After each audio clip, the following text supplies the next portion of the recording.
That's funny. I see why now. Hold on. Okay, you should be able to hear me now, I hope.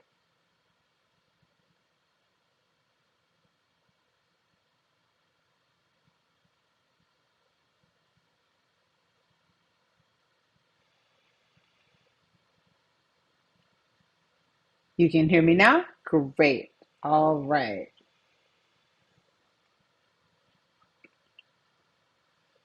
Right?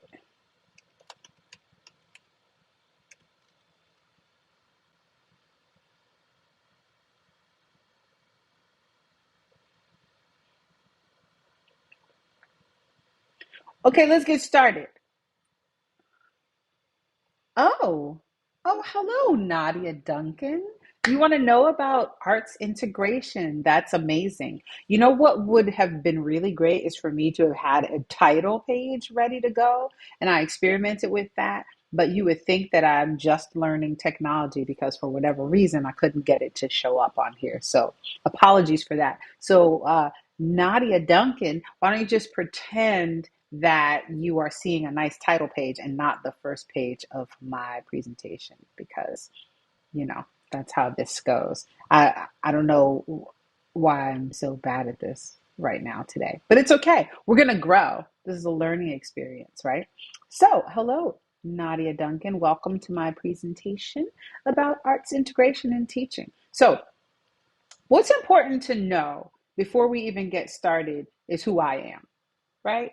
I have a background in theater. I have included here a thematic mind map of all of the things that I do and have done and are sort of like who I am as an artist and an educator, because I think it's really important to understand that about me, to understand why I'm talking about arts integration. And you can even see down there next to team building, close to where I'm looking up at all these things, I have arts integration. And that is something that I teach because research reflects that arts integration is very helpful in terms of not only engaging students of all ages more fully, but it also helps folks retain knowledge and it helps folks learn better in their other content areas. But more on that soon. So take a look at that thematic mind map and let me know if you have any questions about anything you see there. But as you can see, I've got these sort of four main areas of theater craft, acting workshops, theatrical writing workshops, and professional development. Those are the things that I teach. And then there are little offshoots of all of those things that you can get into were you to book me or get involved with me. But you can also go to my website, which is very easy. It's my name, thembiduncan.com, and you can learn more about what I do and get in touch with me there as well. So let's get started, shall we?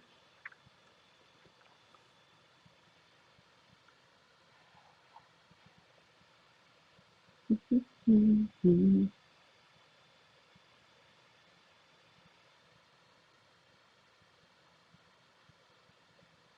What is arts integration? So, I'm going to share with you the John F. Kennedy Center for the Performing Arts definition of arts integration. Okay, as you can see here, it says that arts integration is an approach to teaching in which students construct and demonstrate understanding through an art form. Students engage in a creative process which connects an art form and another subject area and meets evolving objectives in both. And so the reason why this definition is fairly long and fairly specific is because the Kennedy Center has been working for decades, really decades, in various schools across the country, studying arts integration, experimenting with arts integration, researching and recording the results of arts integration. And so, what they've also done is asked a lot of questions and used the work that they've done in schools to determine a definition that a lot of us, myself included, teaching artists who have studied at the Kennedy Center, this exact form of education, that we feel like it pretty well encapsulates what it is. So, if you think about arts education as learning an art form specifically, like if I were taking voice classes or dance classes or drawing classes, I'm taking an arts education class. I'm learning that art form. And then maybe I have a core content class, like for instance, a math class where I'm learning algebra or trigonometry or calculus, right? Those are two separate ideas that often we compartmentalize as different classes not having anything to do with one another. Well, the arts integration mindset offers, what if you're learning both at the same time, but you're not just using the arts as a vehicle for learning the core content? And I'm only calling it core content so you know what I'm talking about. I think arts is core content, but that's another conversation. So if I'm learning dance separately from math, then I'm not necessarily getting the full understanding of how dance is like math, and how dance is music is like math, and how math, being good in math helps you be good at music, and vice versa. So I'm not using one as a tool to learn the other. I'm combining them both, but I'm also learning them both. Right? I'm learning both things at the same time. And that's why we say arts integration is an approach to teaching where they're demonstrating through the art form. And I'll share a few examples of that. But the creative process is connecting with the other form, and it's meeting evolving objectives, right? Looking at that evolving objectives part, you're thinking about how it's not just about, hey, it doesn't matter how you do the dance. It's, I'm teaching you some principles of dance, and you're demonstrating those principles along with the principles of, say, mathematics. Yeah. Let me know if you have any questions, okay?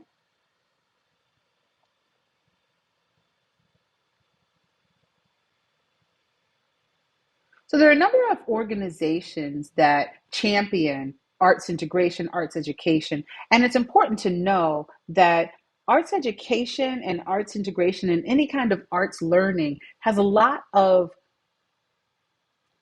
theoretical and psychological and research support, but unfortunately, due to the lack of financial support, a lot of our schools and a lot of our organizations don't have enough arts learning. And so, in a lot of cases, these organizations can be grant funders to arts partnerships and schools and other smaller organizations who administer the arts and arts integration and arts education, or there can be organizations that advocate and educate about the arts and how the arts can show up in our education. So it's important to know that.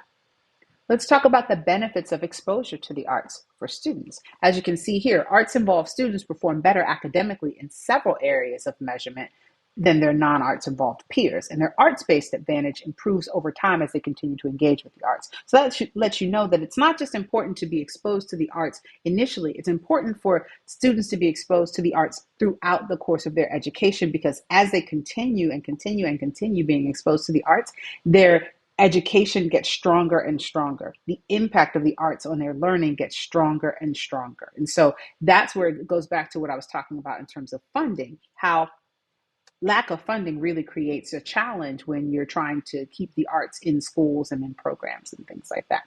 Oh, uh, Nadia says, who is doing this work now? Sorry, Nadia, I'm just noticing this.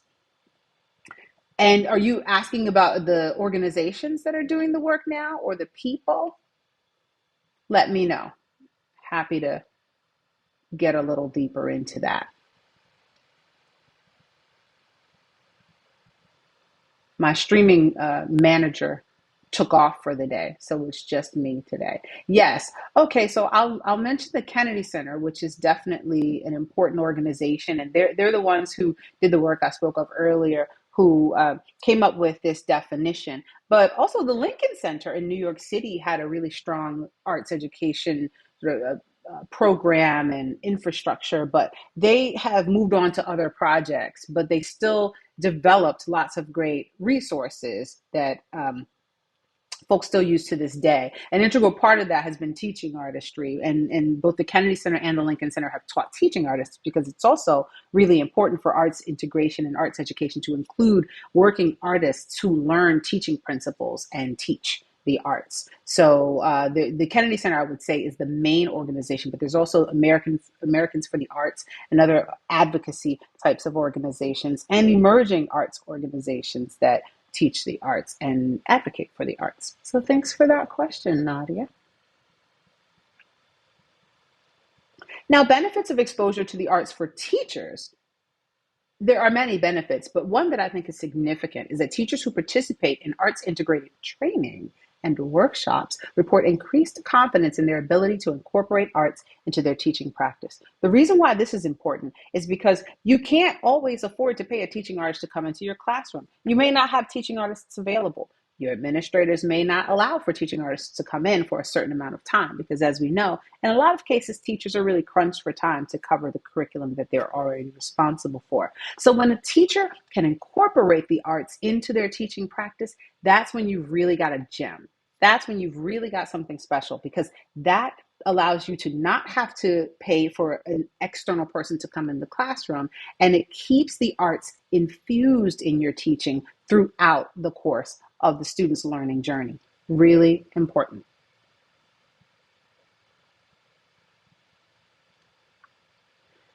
Now let's look at some examples of arts integration. Now, Nadia, since you're watching, why don't you tell me what you think one of these images might represent with regards to arts integration? Take a look at these images and tell me what you think an example of arts integration might be.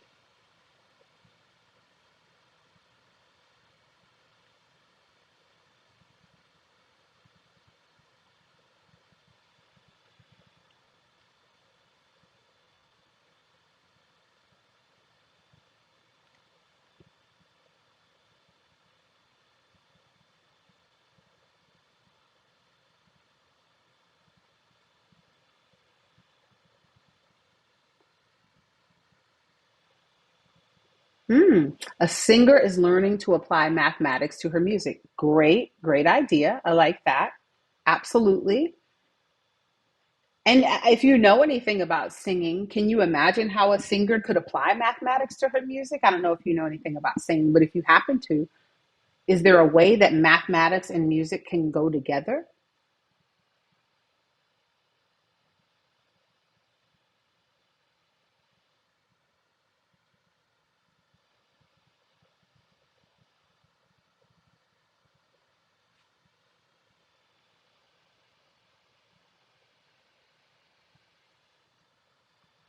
And while Nadia is thinking about that, I'll ask, take a look at these other images. I've got an image of a young lady at a lectern speaking with a dialogue bubble over her head with Abraham Lincoln in it. What might that mean? Nadia says Western music notation is based on an 8-note scale. Now that sounds very fancy. It sounds like somebody who knows a little something about a combination of math and music. And so, as you can see, math and music go together really well. But if we teach them separately, young people, middle aged people, elderly people, everybody misses the point that math and music really go right there together, and they should be taught together. If educators are taught in arts-based strategies, then they can include this in their learning practice, because unfortunately, when educators go to learn to teach, they don't always learn the integration of the arts into their teaching practice. Nadia adds that the intervals are fractions of 8. Absolutely. There's so many ways to connect the arts and music. And that's just two pieces. I'm sorry, not the arts and music, math and music. That's just two things that we combine, right? I mentioned the young lady at the lectern with Abraham Lincoln in the bubble. Well, she could certainly write an original speech or a monologue based on that historical figure, or even from the perspective of that historical figure. Oh, Nadia's going crazy in the chats with the math and the singing.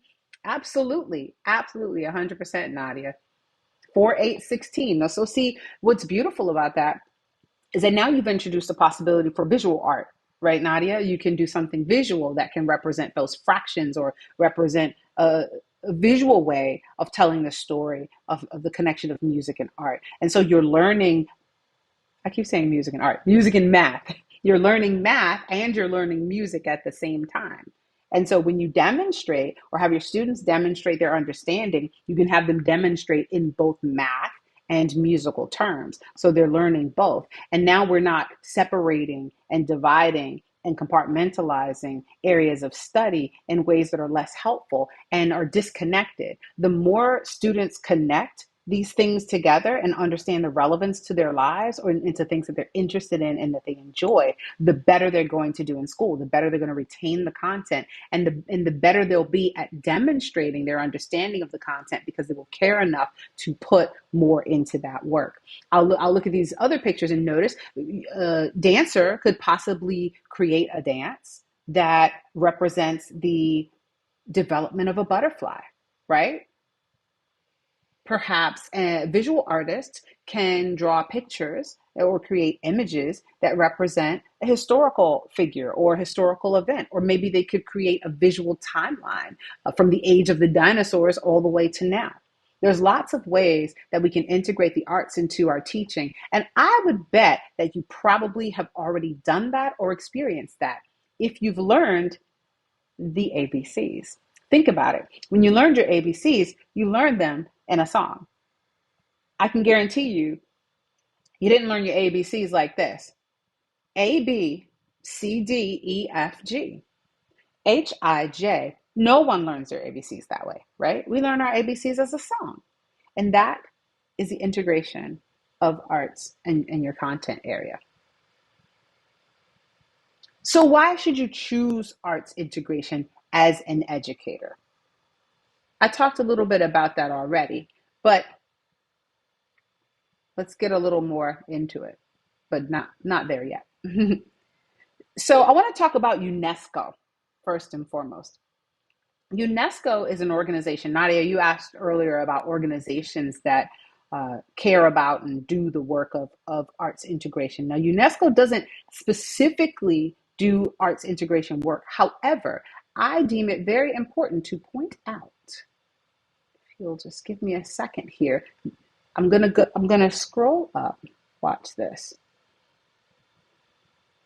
Bear with me. I told you that my stage manager is off today, so it's gonna have to be patient. You don't need my face right now. So check this out. This is UNESCO's, hold on. Okay. So first off, UNESCO is the United Nations. What is UNESCO? Hold on. It's the United Nations Education something something. Hold up. I had this written down.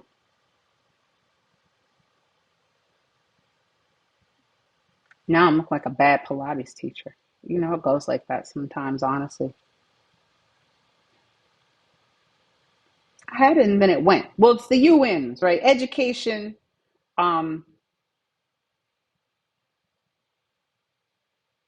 and something else. But the point is, the point is their framework for culture and arts education. Number 4, I really like because it says we recognize that education systems must be strengthened and transformed by taking decisive steps in order to rethink the purpose, content, and delivery of education to promote equity and inclusion, quality and relevance as echoed in United Nations efforts, such as their Education 2030 plan. So the whole UN, all of the nations that have come together and talked about the things that are most important, have said that this is important. And arts integration is a part of that. So there we go. That's out of there. Let's come back, shall we?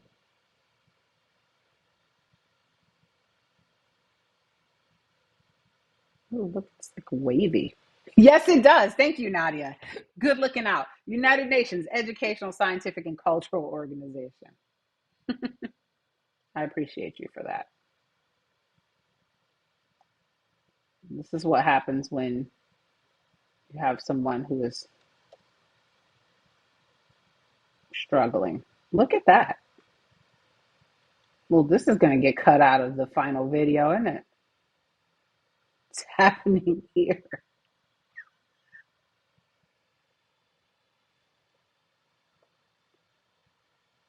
Thought I'd kind of close that. Please stand by.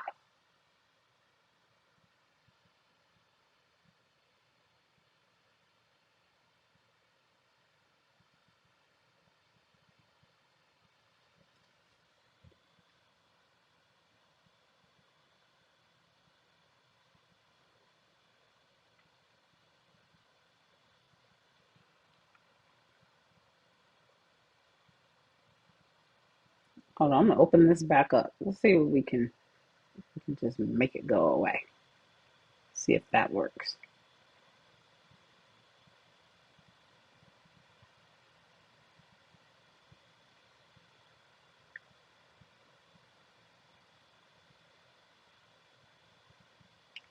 Bye. Off it goes. Okay. Woo! This has become a comedy show.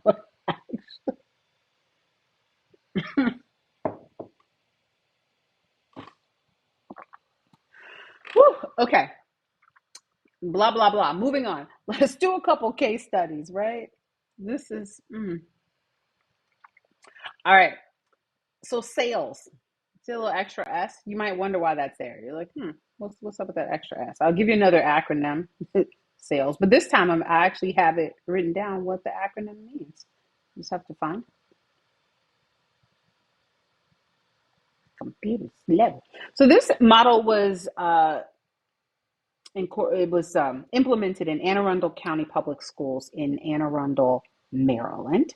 And SAIL stands for Supporting Arts Integrated Learning for Student Success. I think it's important to talk about programs that have been implemented from a systems perspective that have been successful or have demonstrated some efficacy, right? Because otherwise, just talking into the wind. So a few highlights from the work that was done at sales. Now, the study was only done on Bates Middle School. It wasn't done across the whole system, but what they did find was that in 4 years of studying this school and the arts integration curriculum, the researchers learned that there was an increase in student achievement and an improvement in school climate, which is great. Implementation of that sales model, which included arts integration, contributed to a more positive school environment and a significant rise in math achievement. And that strong professional development for teachers was a big part of the effectiveness. And I talked about that earlier of how important it is for teachers to have strong professional development in arts integration so that they can include that in their teaching practice, as well as the school principal who continued to support arts integration after the funding went out. Because of course the funding went out. Because of course the funding always runs out when you're trying to do something progressive in schools. Why? Because of what I said before. Lots of intent and lots of understanding and agreement that this work does need to be done. Unfortunately, not a lot of funding. I have to say, the arts and arts education sort of fields, if you will, don't have strong lobbyists. There needs to be more advocacy. The folks who have the strongest lobbyists are the folks who get what they want. So let's just, remember that. This is why we have such trouble with funding these kinds of much needed changes, is because there's just not enough financial support and not enough government funding allocated to this work, because there's not enough advocacy and education of policymakers to put it in place and put it in place at a grand scale so that we actually can make this change. However, it's great that at the Bates Middle School in Anne Arundel County, they did continue the programming even after the funding ran out, and it's shown enhancements to student learning. Okay, the whole school initiative in Mississippi. So we evaluated that. Now, in this case, there were several participating schools, not just one middle school. So it was helpful to be able to look at a number of schools and see what the impact was of arts integration curriculum. And what they found was that arts infused curriculum not only improved test scores for the students, but it also improved academic, social, and personal benefits to students, which is that's what we're looking for, right? Successful implementation of arts integration depended on factors, however, such as staff expertise, support, continuity of focus, and capacity for sustainability. Again, the same issues come up, right? This is important work, but it can't be done piecemeal. It needs to be done from a systematic perspective, and it needs to be funded. And it can't just be funded in a 1-year grant or a 2 or 3 year grant. The funding needs to continue. And for that to happen, there needs to be a collective prioritization of this kind of infusion. As you can see, it works. The research proves that it works. The question is, can we as a collective come together and advocate for more funding and more support? What do you think? Let us know in the comments. Nope, not yet. We're not going there yet. Okay, so let's look at some resources, shall we? Let's do that. Let's see if I can do like I did before and make the screen go crazy. Let's see. Oh no, not me. Y'all see, this is why we need more funding for arts integration. We do. I agree with you, Nadia. I agree 100%. I'm getting better at this, as you can see, in real time. Oop, let's put it down there. All right, let's see. As soon as I said it, I got worse. That's what's funny. All right. We are going to look at some resources because I would be remiss if I came up in here in this stream talking about how you need to integrate the arts into your teaching practice, but then don't give you any resources, right? Don't you think that would be silly? So I'm going to give you some resources. Okay.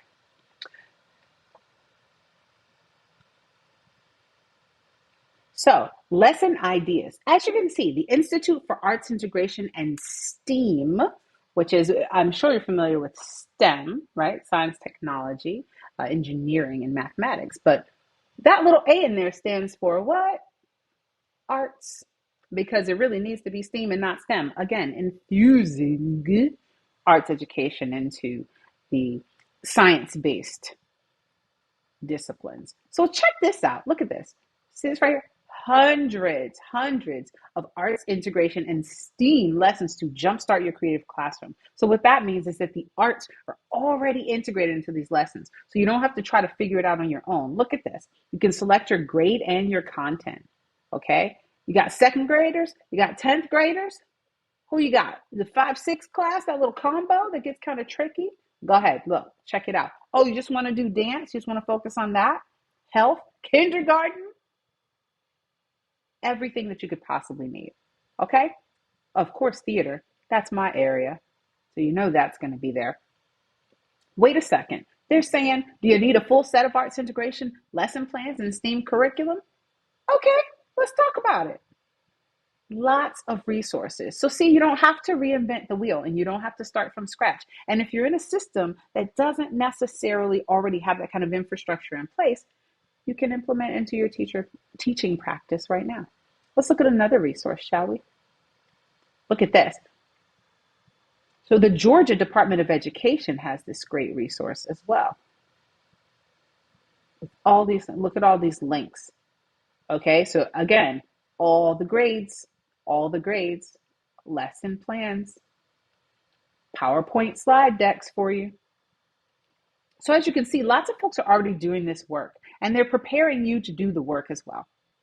And they're giving you this free open source information so that you can do the work. So use it, please. Use it and share it. They created it for that reason. I'm going to take a look at something else. The Chicago Public Schools says, you want an arts integration toolkit? Here you go. All right. Now, they define arts integration as an educational approach in which an artistic discipline and another academic subject are combined for the teaching and learning of content, knowledge, and skills. Sounds familiar, right? They've probably worked with the Kennedy Center on this. Even if they haven't, perhaps they've been inspired by it. Either way, you can see that the ethos is the same, right? Values are coming from the same place. So you can feel pretty good about this. So they give you a nice little overview of where they're coming from. And then you get all of these incredible lesson and unit planning tools, okay, from the Chicago Public Schools.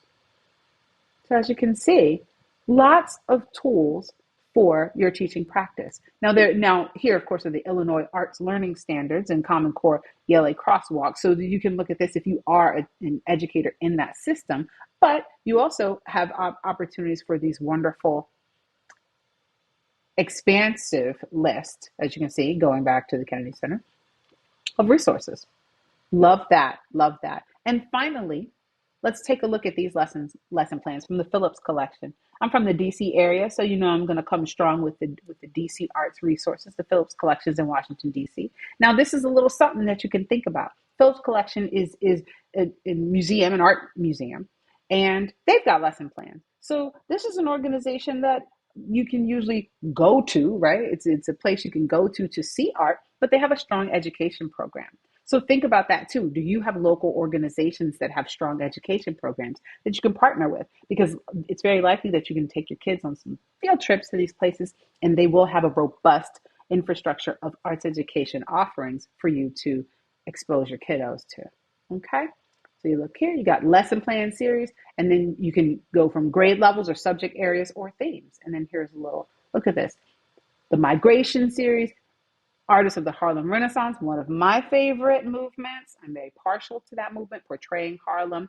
And so, of course, as you can see, or as you can imagine, they use their collections as a baseline for these arts experiences. So now you can use these collection pieces from the Phillips collection to teach your students, but then you can go see the pieces, right? And so that's the beauty of this kind of arts integration work being connected to an existing organization. Woo woo. Now, I've done a lot of talking,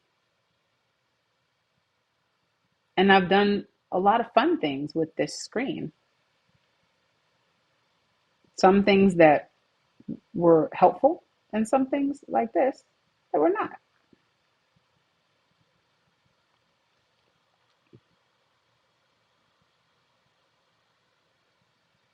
But I think this is good practice for me, folks. You know, I did a webinar the other day where my PowerPoint locked up on me and I had to switch up. Luckily, I had a PDF as the backup, but technology lately for me, whew, been a little tricky, y'all.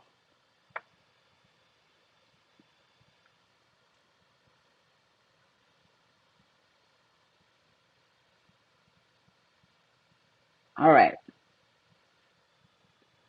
Questions, feedback.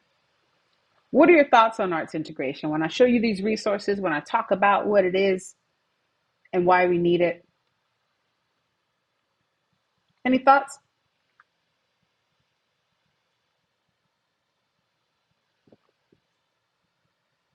Love to get a little feedback from our audience.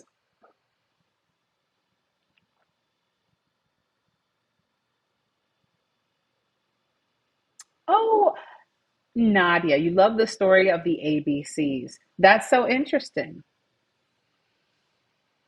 I remember teaching my daughter the ABCs, and I definitely taught her the ABCs as a song. And it's funny because my daughter's a singer, and I think that my daughter is probably a singer because I taught her the ABCs as a song, honestly. So, any other feedback? Because if not, I'm going to go ahead and wrap this up. But I'll give you another 10 seconds if anybody has any feedback. All right. Well, this has been wonderful. Thank you for watching and listening. And I look forward to seeing you the next time. Oh, Nadia, I'm glad you enjoyed the presentation. Next time, I'll talk more about arts integration or even maybe something else. Who knows? Oh, hi, Kelly. That they changed the song because the students got. Oh, that's funny. No, I have not heard that they changed the song because of that. But you know what? The elemental P part is interesting. A quick anecdote before I go. My sister would teach my niece the ABC song like this. She would say HIJKLMNOPQRS for that very reason, because she knew that if she taught her elemental P, that my niece wouldn't understand the difference of the letters. So that's an interesting way to kind of overcome that. I wonder what the new song sounds like, and I would love to hear that version. It probably sounds a lot like my sister's version that separates the letters. Thank you for that comment, Kelly. All right, Kelly and Nadia, I'm out of here. Thank you so much for hanging out at my stream. And yeah, I'll see y'all the next time.